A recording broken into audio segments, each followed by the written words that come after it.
We appreciate you.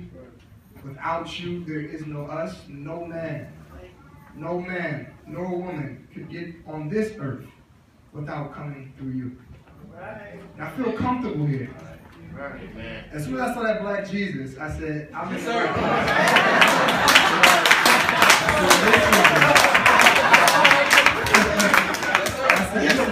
This is the truthful place. So they won't mind the truth in this spiritual place right now. Because when we see the truth, we are not afraid of it. So I felt that this was definitely a place that would have open arms for me. You know, there is a thing that is inside of you and I. There is something inside of you. It's a very powerful organ. It's a very powerful organ called the heart. The heart is a very powerful organ. Even when you and I talk about the heart, we even use it in our everyday vernacular. This guy, he's a small guy. Not only does he have a lot of courage, we say he has a lot of heart. When you meet an individual, and this person is a person who doesn't show a lot of love, this person has a callous heart, we call him heartless. Heart is a place that scientists recently found out where they used to believe that the brain controlled every aspect of the body, but scientists recently found out that the heart began to beat even before the brain was fully developed. Which means that the heart beats in a divine way. Where it beats, it continues, and it will only stop by the permission of God. It's not controlled by the mind. Even no matter how brilliant you are, you can't tell the heart to stop. It will continue until the divine tells it to stop. The heart is deep. The heart is powerful. It takes heart to come up here and sing like those brothers came up here and sang. You know? Sometimes when somebody is speaking to you, you don't say, I see what you're saying. You say, I feel you.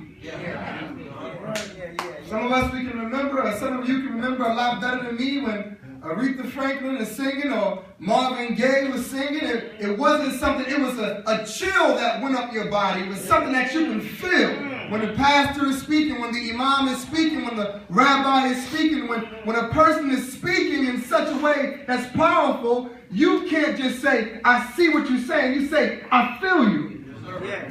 We know that faith does not lie in the brain, it lies in the heart.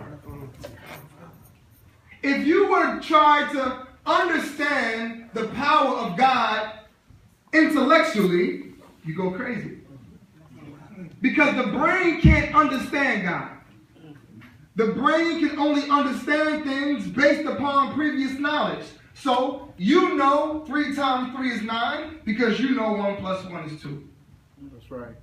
If I want to explain something to you, I have to explain it to you in a way based upon what you already know. So if you're eating a tangerine, I have to talk to you about an orange.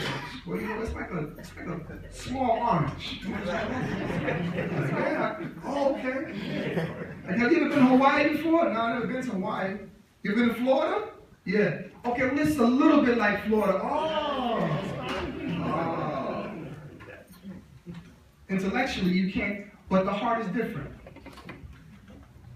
The brain, if you try to understand the magnitude of God, if you try to understand how amazing our Creator is, you'll jump off a bridge. You can't understand it. Intellectually. But the heart is big enough to understand our Creator. When you look at our elders from the 60s and the 70s, they had a lot of heart. They had a lot of courage. Imagine Dr. King walking, not knowing that this could be his last march, but still walking. Imagine Malcolm getting the threats that we're going to kill you and kill your family, but yet and still he continued to speak in in the way that he believed to be the truth, even despite threats. Imagine the heart that you have to have. But let's talk about our time. Where is the heart of this generation? What are you fighting for? Not you, your cousin. What are you fighting for? If you're only fighting because you're from a different street and you're already confused. Come on, bro. You're already fighting the wrong war. That's right. If you're fighting because, we're from different ways of life, we're from different religions, if you're fighting for that reason, then you're already fighting the wrong war.